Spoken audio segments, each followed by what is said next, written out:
బాలీవుడ్లో బిజీగా ఉన్న జాహ్నవి టాలీవుడ్లోనూ వరుసగా అవకాశాలను సొంతం చేసుకుంటున్నారు.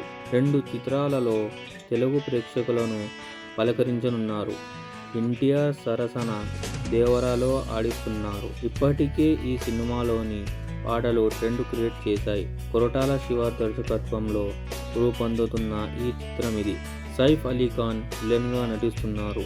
విస్మరణకు గురైన ఓ తీర ప్రాంతం నేపథ్య కథలో ఈ చిత్రం తెరకెక్కుతుంది.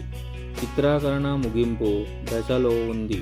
సెప్టెంబర్ 27న దీని మొదటి పార్ట్ విడుదల కానుంది. దీంతో పాటు బుచ్చిబాబు, రామ్ చరణ్ కాంబినేషన్లో రానున్న చిత్రంలోనూ జాహ్నవి నటిస్తున్నారు. ప్రస్తుతం దీని ప్రీ ప్రొడక్షన్ పనులను శరవేగంగా జరుగుతున్నాయి. కామెడీ జానర్లో ఇది రానుంది.